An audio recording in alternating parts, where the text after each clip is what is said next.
Hello and welcome to the Hole in My Heart podcast. This is episode 214, What is Uniquely Hard and Hopeful for Married People Right Now? I want the answer to that question. Yes, guys, welcome to the Hole in My Heart podcast, where we talk about how the gospel is good news for everyone, every day. I'm your host, Lori Krieg, and we're coming at you from the very snowy, blizzardy WCSG radio studio in Grand Rapids, Michigan. And I have alongside me my husband and favorite licensed therapist who frolicked in the snow with us this morning, Matt Krieg. Hello. That's pretty fun. It was. That was a good start. And on my other side, we have Steve, who is our friend and the most professional radio voice among us. Producer Steve, how are you doing? Good. Yeah. Good to see you guys. Yeah, good to see you, man. Yeah. Today, we are going to be talking about marriage, which if you guys have been a follower of the show for any amount of time, you know we hit this conversation last time. We talked about singleness. This is something that we're going to keep bringing up because marriage can be hard, and we also can get in ruts. That was kind of like the thing that as I was processing this conversation, I was like, I feel like the word rut is one that we can feel, pushing 15 years married here ourselves. Steve, how long have you been married? 31. 31 years. Yep. So guys, we want to encourage people who are married. And for those of you who are not married, we see you. And we're going to hopefully encourage you to encourage us today to get out of those ruts. But to help us talk about this conversation, we have ministry leaders and mental health experts, Tracy Johnson and Chris Bruno. You guys, welcome. Good to see you. Good to be here. Yeah. Thank you so much for having us on the show. It's good to be here. So glad. Well, let us get to know Tracy and Chris a little bit better through just a bit of their background. Tracy is the Storyworks supervisor at Restory Counseling and the founder and editor-in-chief of Red Tent Living. She holds a certificate of completion from the Allender Center and Level 1 and 2 Gottman Marriage Training, and specializes in trauma intensives for men and women and marriages. Chris is the founder and clinical director of Restory Counseling and founder and chief visionary of Restoration Project. He specializes in trauma intensives with men and marriages. He holds an MA from the Seattle School of Theology and Psychology and an MA in speech communication. That was my BA, from Northwestern University. Together, they are the founders of the Thrive Marriage Lab, an online community of couples seeking to enrich their marriages and find each other again. Love it. Yeah. Wow. There's a lot of cool stuff that we're going to get into. But right now we are going to shift a little and ask the question of the week, which is, what is in for 2024 and what is out? Such as self-hatred is out, self-gentleness is in, beef milk is out, oat milk is in. Beef milk, a.k.a. Cow's milk. Cow's milk, yes, beef milk. And we did not ask the audience this, but we were going to focus in on our new friends, Chris and Tracy. So, Chris, how about we start with you? What's in for 2024? What's out for this year? Well, I can start. I think my wife and I have recently been researching. You mentioned beef milk. So we have actually been researching beef liver capsules. So those might be in. I don't know. There's a whole, don't ask me more about that, please. Just, it is a thing that we are researching for like overall vitamins, nutrients, and all those kinds of things. So those might be in. Not taking a supplement like that is maybe out for 2023. That sounds awful. Thank you. Oh, yeah, like I said, don't ask me. Just Wait, what's offal is like the liver and the intestines and all that kind of stuff from cows. Anyway, well, any animals actually, but anyway, I digress. Thank you, Chris. Tracy, save us from Matt's dad jokes. What's in for you? What's out? I assure you, like, at this point, what is certainly out is beef milk. I'm disgusted by that now. Also out are whatever those pills are that Chris is researching. Hard no for Tracy. I don't know. My non-reactive answer to that question would be that what is out is too full of a schedule, and what is in is white space for me. Yeah. I like that. I like that too. Can you package that and sell it? Yeah. because we need some of that over here. Invite me back in 10 months and I'll tell you how it's gone. Perfect. All right. Well, let's shift to the heart of the matter. Tracy, we'll start with you and then we'll move to you, Chris. We ask every guest this. If the gospel is we are more sinful and flawed in ourselves than we ever dared believe, yet at the very same time, we're more loved and accepted in Jesus Christ than we ever dared hope. How is that gospel first good news for you, Tracy? And how is it still today? Yeah.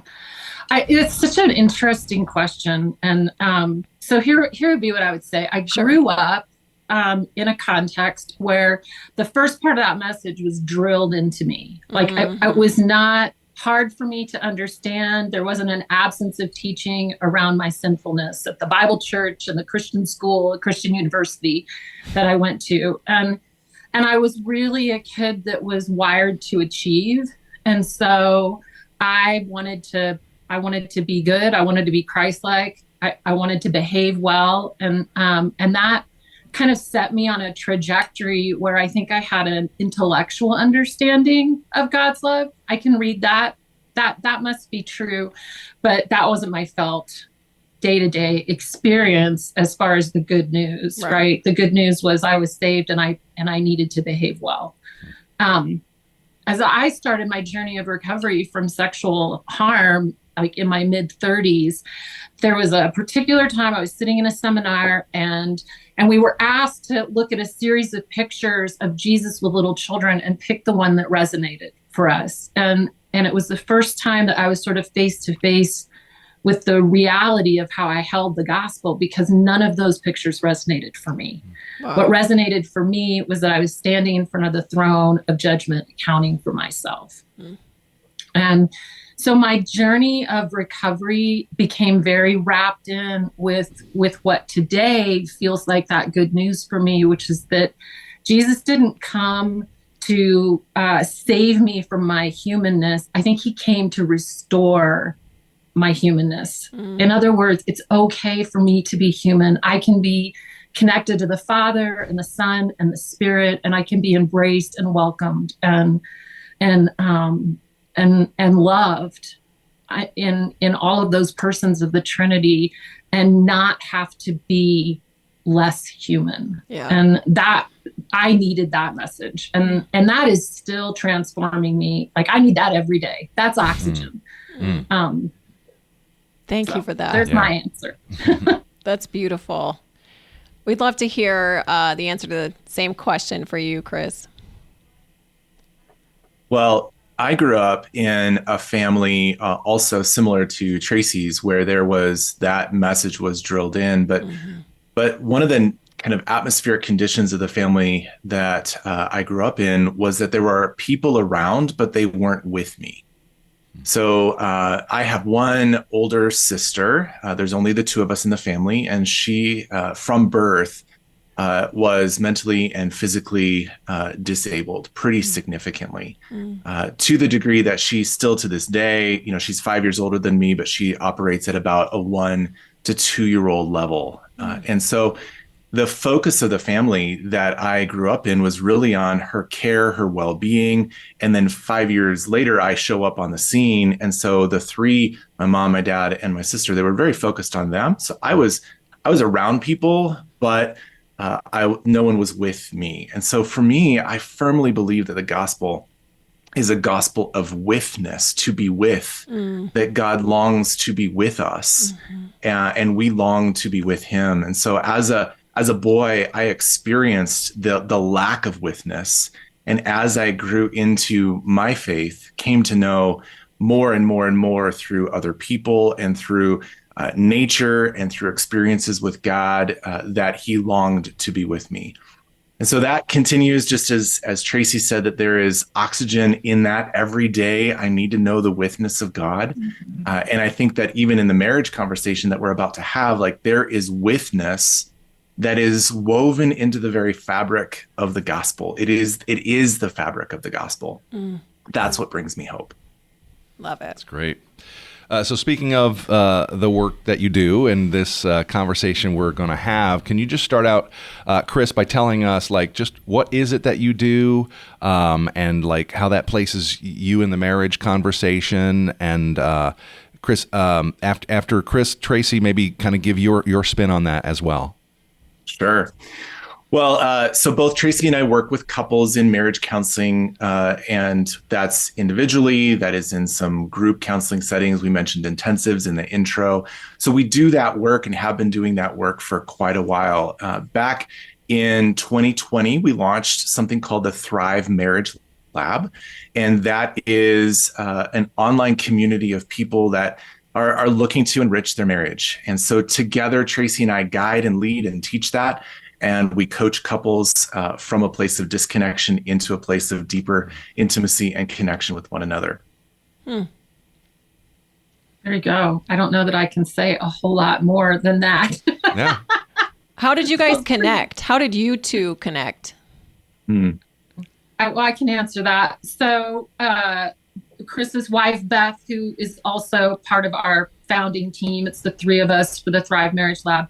Beth began writing for Red Tent Living, probably in 2014, 15, maybe probably 2015.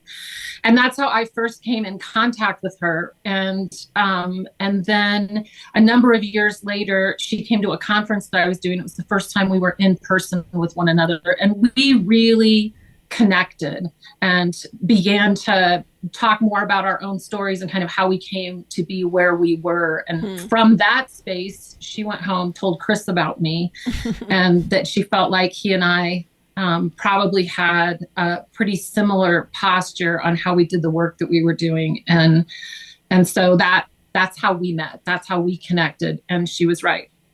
Cool. Yeah. So you guys are in this place of working both with crisis as well as taking people into this journey of marriage enrichment. What are some of the unique challenges that you guys have seen in this space in the last couple of years that you didn't see previously?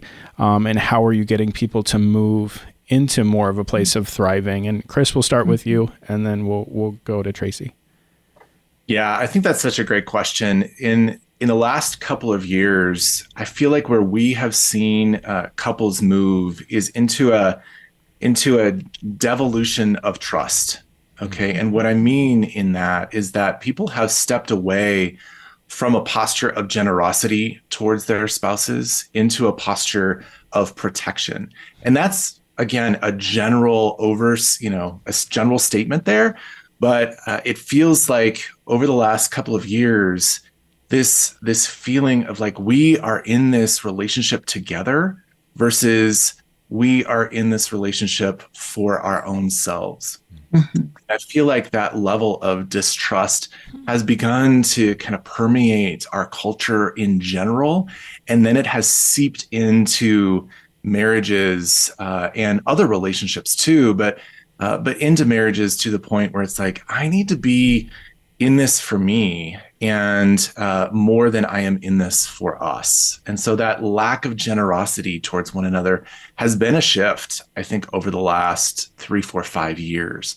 And, COVID had something to do with that.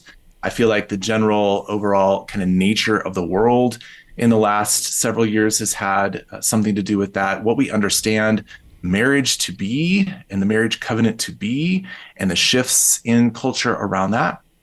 I feel like that has been some of the genesis of what we're seeing in the work that we're doing with couples. Wow. Tracy, what would you add to that?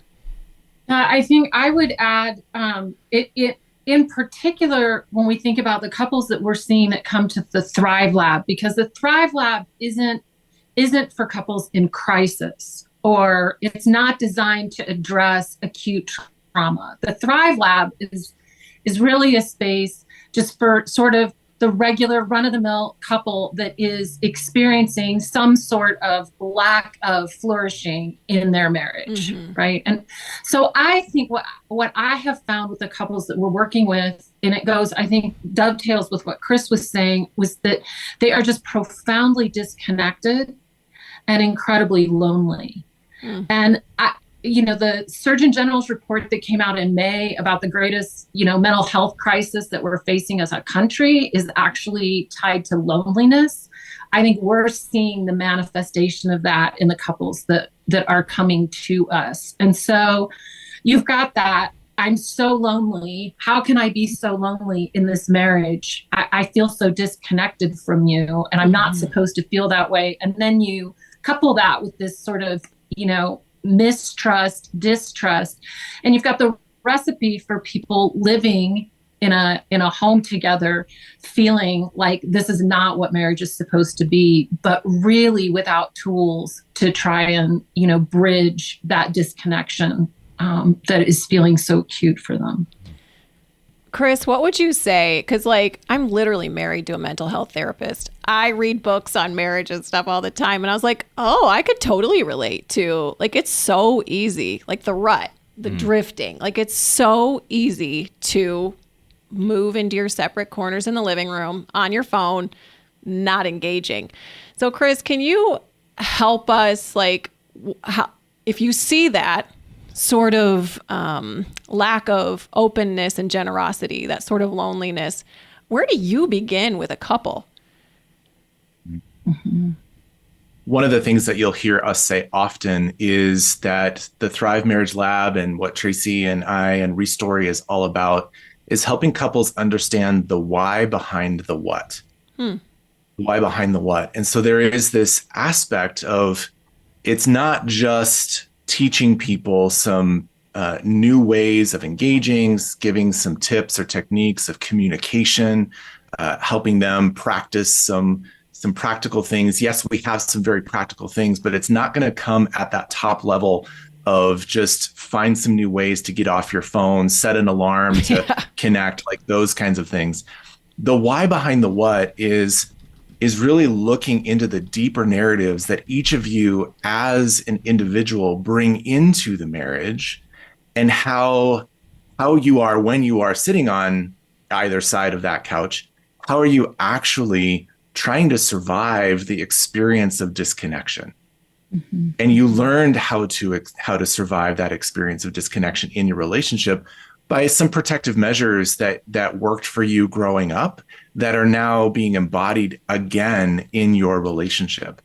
And so as we work with couples, it's helping on some of those practical levels, yes, but then getting into the deeper narratives, the stories that each of you bring into the present, into the relationship that have continued without being addressed and tended to.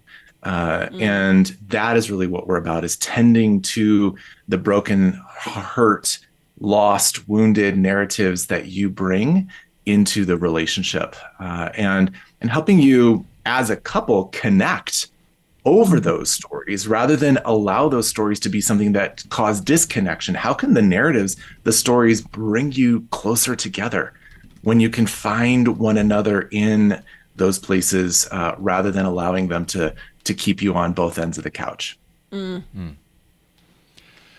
So I've been married a little bit longer than these guys, and we have peers. We have seen marriages dissolve. We've seen marriages. There's friends we have right now that are roommates at best. There's a hostility there, and it breaks our hearts. And so I just wonder, can you speak to, I don't know if there's any kind of different way that you approach a marriage that has gone, more than just a few years with that rut and is in maybe more of a crisis place.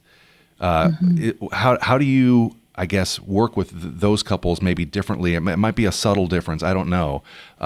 They're in that place versus just, kind of trying to get over loneliness, but more it's hostility. Yeah. So I'll pop in. I think what's important to remember is that, most of the time when we sit with couples, even that have found themselves in that state, rarely does somebody say, you know what, I really just can't stand you. I hate you. I don't want to be in this relationship anymore. right? Generally, what we hear is like, I feel so disconnected. I'm not sure you still care about me. I don't know what we're doing anymore. You know, and I think at the core of that is that we want to be known. We feel lonely because we don't feel known. And we get into these ruts because if all we're connecting over is sort of what's up here on the surface, because it's all we know, it's the only way we know how to connect. Well, then, you know, as life evolves and kids leave the house or jobs change or preferences change, then the things that we're sort of connecting over can begin to feel like, well, we're not matching up. You don't like the same things that I like anymore. You've changed your thoughts about this. We want to get to something deeper than that because you really want to be known at a deeper level. What we find is that for all the years that couples have been married, there are these parts, these critical parts to their stories, to the things that have shaped them and formed them that they have not explored for themselves and that they haven't ever shared with one another.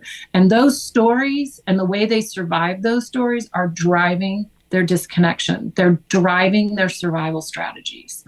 So when we can sit with a couple and create enough safety that allows them to sort of go into those individual narratives for themselves, and then they can find themselves sharing those with one another, we open the gateway to empathy and compassion and to that sense of withness that's got depth to it, that is what we're longing for.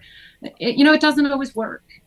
Sometimes there's just been too much hurt, too many years of disconnection, and we can't seem to sort of bridge that gap. But I would say the majority of the time, our experience is that couples that come in here thinking for like a trauma intensive with us, they come in thinking they're not going to make it, and they're shocked by how they leave.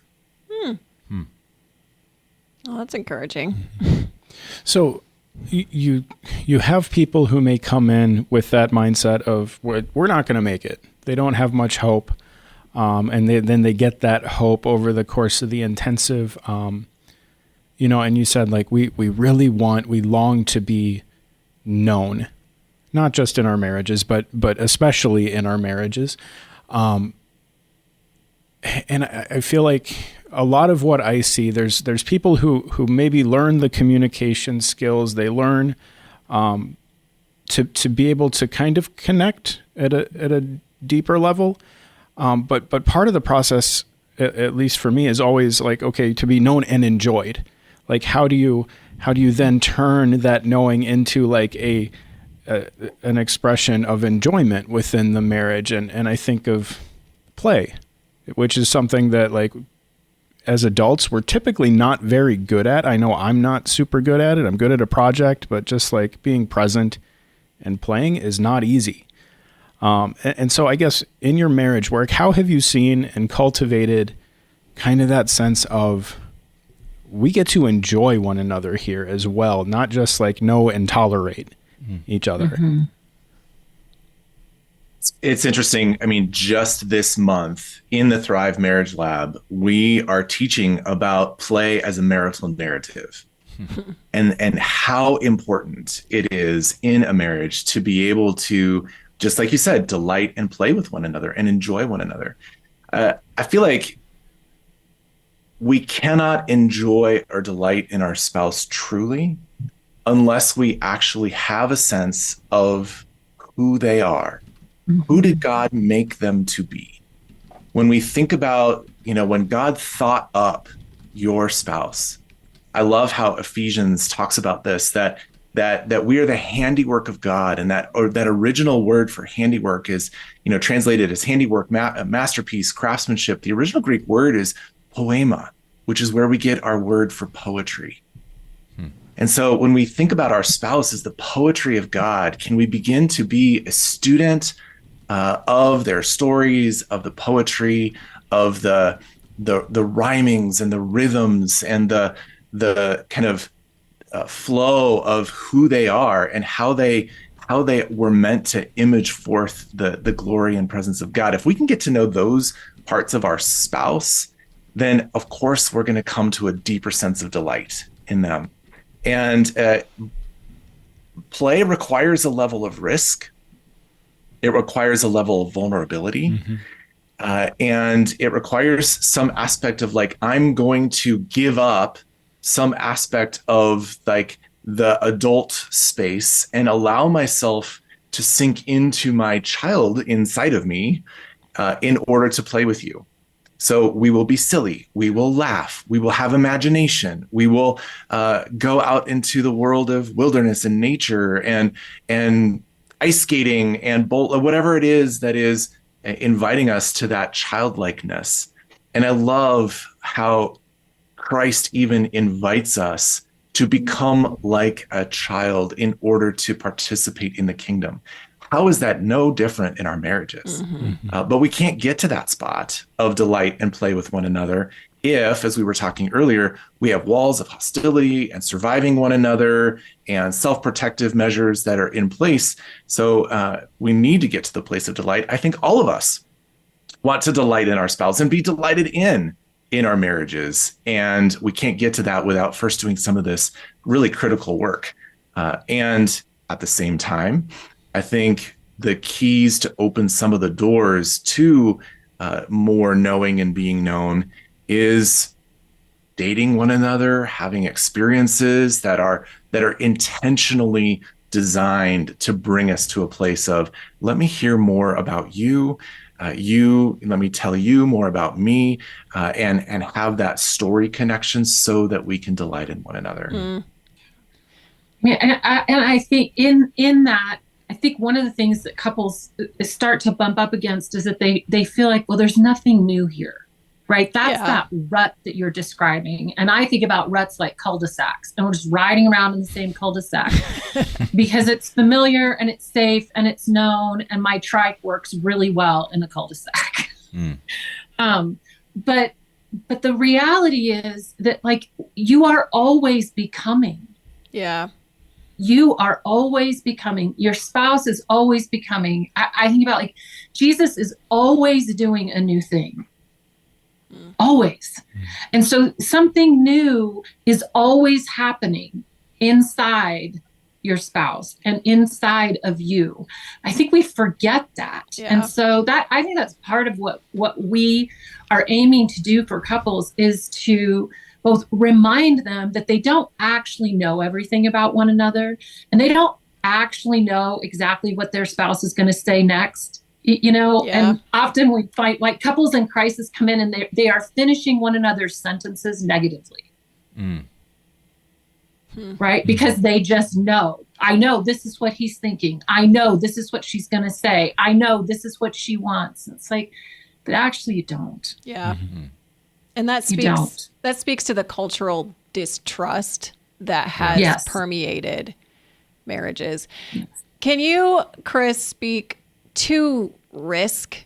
Like, I'm even thinking, like, we've got a pretty healthy marriage, Matt, at this point. But, like, I even think about what you guys are saying about play and, inviting onto date night or whatever. Like, I still could get intimidated 15 years in, where I'm like, oh, but Matt's going to say, or he's not going to like this. And then I'm like, just do it, or I have to pray my way there. Or, can you speak to risking in marriage? I think it's, we started with, we are too sinful. We're more sinful than we even believe. Yeah. And I think on the flip side of that is that it is far riskier for us to be loved than it is for us to be hated. And I think that's what you're talking about here, is that if you risk showing up in that date night in a playful way, what will happen to you and your internal understanding of yourself as a child of God and all that? What will happen to you if you actually are loved by your husband rather than discarded or missed by your husband? Because we're going to assume, we live in this broken and fallen world, we're going to assume that when I risk, I will be missed. But what if we begin to build some of the trust of when I risk, maybe I will be seen, maybe I will be known, maybe I will be enjoyed. What if that narrative begins to shift and change? And now I can go like, oh, it is actually like water to my soul that my spouse is enjoying me in this moment. And it's shifting the narrative of how I have come to understand myself in the world. That I think is risk. And one of the things that we have as a resource to people is we've put together these a year of good dates, which is a free resource that people can sign up for. And they are dates that are designed to bring you into a place of story sharing and play with one another. Because I think, you just go out for dinner and go to the movie and you kind of have one of those cul-de-sac dates of like, hey, we talk about the kids, or we talk about the finances, or we don't have anything to talk about. And maybe there's nothing more to discover about your spouse as we might assume. But the reality is that prompted, you will have more stories to share and more experiences of those stories to share with your spouse, and come to a place of like, what if he or she actually delights in me as I share these things, as we play in these ways. So that is something that, as far as risk, I think it's required in marriage to make the kind of steps. And we get into the cul-de-sacs because we've actually stopped risking. Ooh. So just curious question here, because you have this year of good dates. Like, is this something that single people could also use to deepen friendship connection, or is it something that is more geared toward the romantic type of relationship? Well, I think it's a great question. It is geared towards couples because it's coming out of the Thrive Marriage Lab space. But I love that idea. And absolutely, if they can, in it, we list spouse one and spouse two. But so if you can get kind of past some of the languaging of it and invite, friends and friendships, or even, dating relationships into that, premarital relationships into that, what a great foundation to start with. Yeah.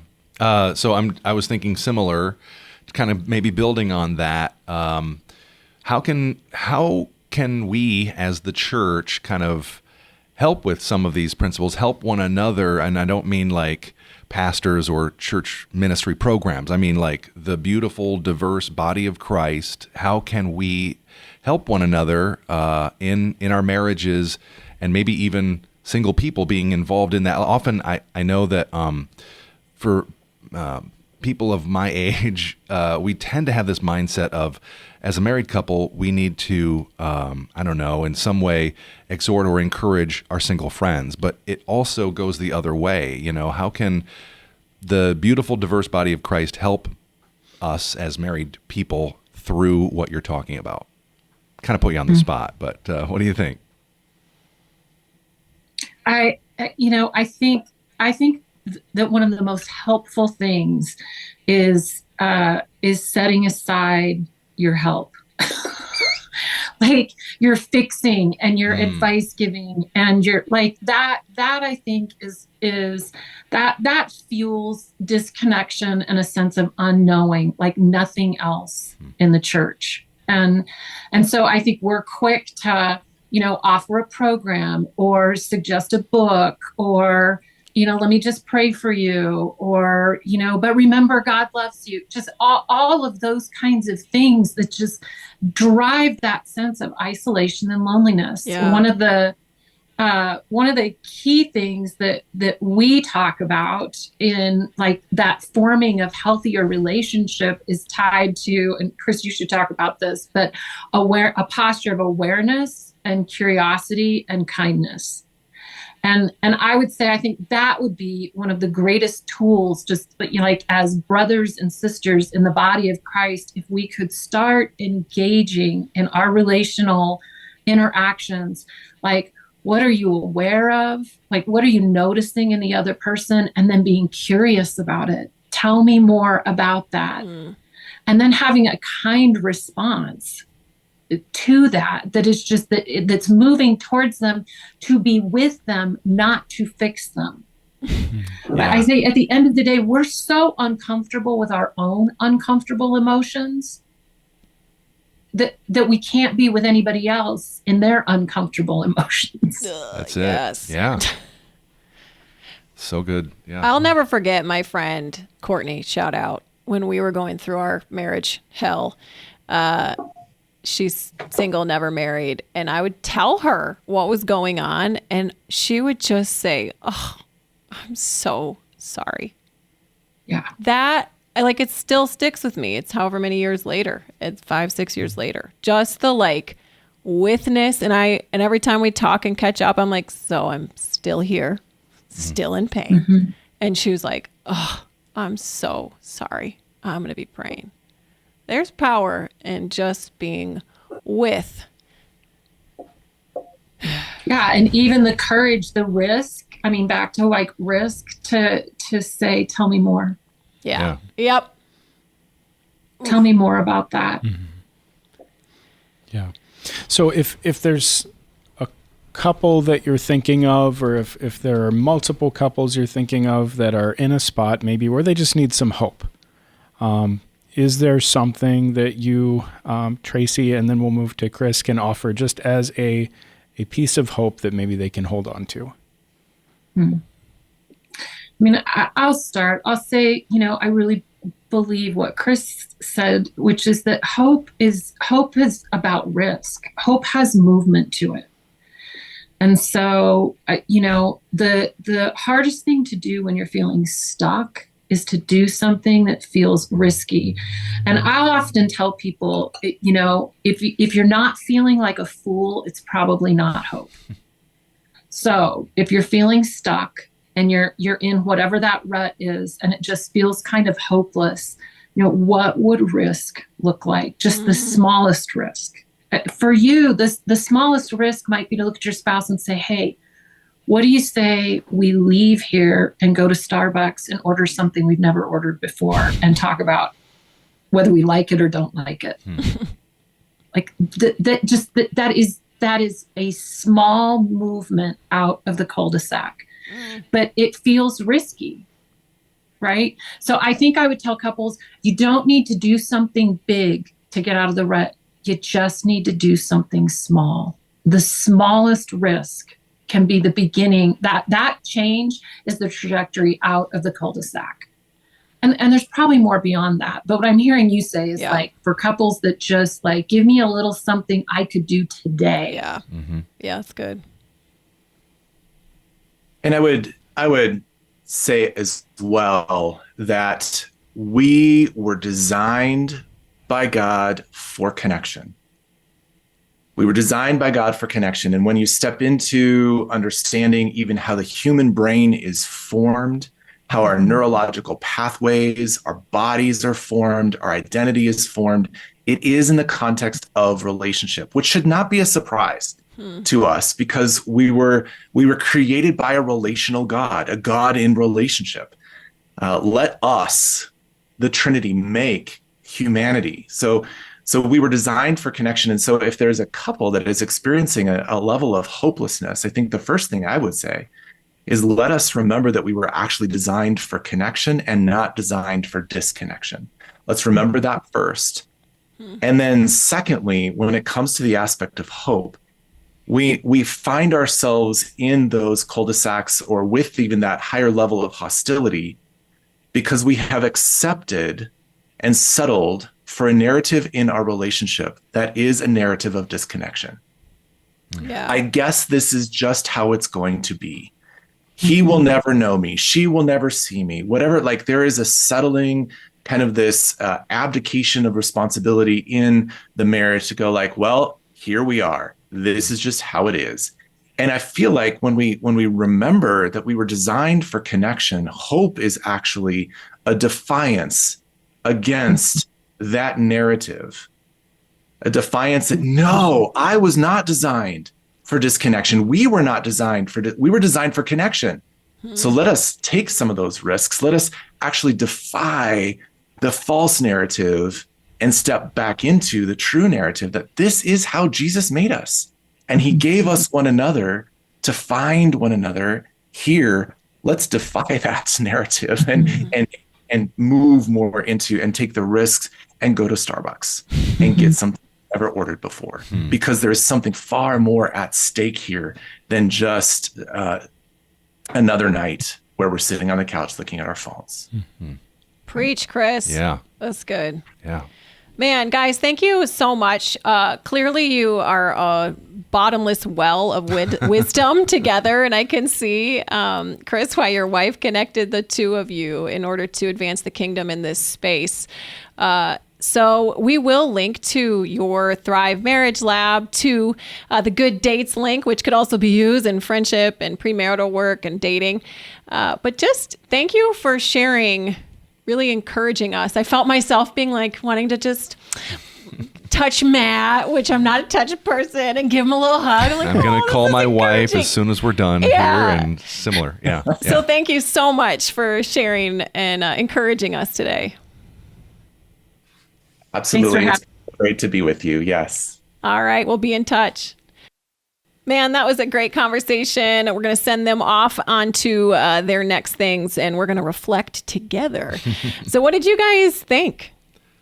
Steve, you want to start? Yeah, what stood out to there you was from so the combo? much. I really think the first thing that really struck me was when they were talking about just, I guess, giving credence to our stories and our ways of coping with our stories, so our past and then our present situation that's kind of shaped as a reaction or a response to our past, and knowing that about each other, and then having empathy in that. I feel like I'm just feeling strongly right now with, and I'm gonna stereotype, but guys my age, middle-aged guys who kind of have this like doesn't matter.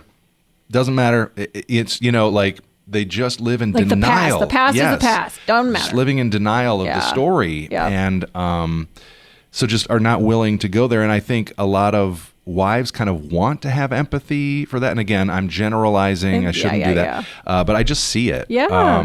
And I sometimes am guilty of it myself. And so I don't know, I just want us to acknowledge that, and maybe more importantly, but maybe not, I don't know, maybe equally importantly, acknowledge how we're coping with it in unhealthy ways. And just acknowledge it, and then have that empathy for one another. I feel like a lot of couples could really be helped by that. I love that, Steve. And you are a good model of that. You say you've done the hard work and are, I'm sure, still doing the hard work of saying, no, my past does affect my present. I'm going to be real about that. Let's work on today so the future can be different. Right. Right. Yeah. Thank you for that. Matt, what would you add? Yeah, I really liked when we were talking about play and how they said, play is risky, and it causes us to have to kind of go back into this childlike state, which is also something that God has called us into, just in relationship with Him, to be childlike. And that is something I'm not super good at. At risk or play? At childlikeness. I feel like you're super good at that. Some in some ways and sometimes, but I feel like it's an effort to, if I've got a ball and I'm throwing it back and forth, whatever, that's fine, that's easy. But to actually relationally interact and emotionally interact as a child, I feel like is very, very difficult. I can do stupid stuff, don't worry about that. The activity itself is easy. But to have your heart in a risky, playful state is hard for you. Is difficult. I relate to that. Gwen, our oldest, told me this week, she's saw me being goofy with our youngest son, who's 4, and she was like, we don't always see your goofy self, Mom. And I was like, ugh, she's right. It is risky. And I think that's my takeaway too, is, again, to restate what we just said, is I'll look at Matt on the couch and I'll think, maybe we should do something. We should not do exactly what we're doing, just sitting here on our phones, right? And I get scared. And what's Matt going to do? I don't know. But that's where Chris was talking about the enemy, the real enemy that we have, whose desire is to steal, kill, destroy, divide. And so the risk of getting some random drink at Starbucks or doing something silly All right. Well, we're going to wrap it up. Thanks, guys, for listening. If you have any questions, comments, concerns, you're welcome to email us at podcast@lorikrieg.com. Find us on the Hold My Heart podcast Facebook page. That's right. We're on Facebook still. But if you look for Hole in My Heart, you got to answer a couple questions and we'll let you into the group. About 500 plus strong at this point. And you can also email me. Well, message me on Instagram. Just find me, Lori Krieg.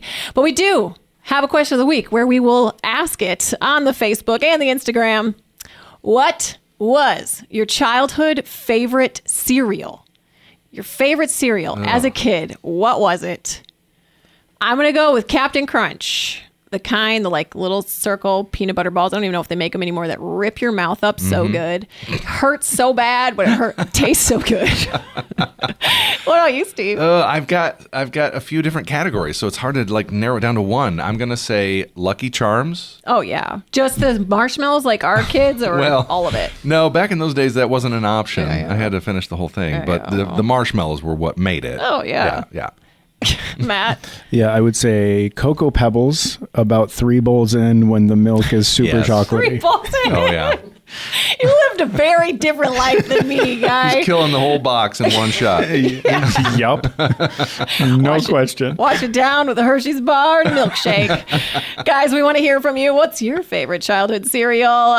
You, again, can find us on all the socials. Thank you, though, again, to Tracy Johnson and Chris Bruno for joining us today. Big thank you to WCSG for hosting us, and the Zach of all trades for being the Zach of all trades, and his intern, Delaney, who is also awesome. For all of us here at the Hold My Heart podcast, we'll see you next time.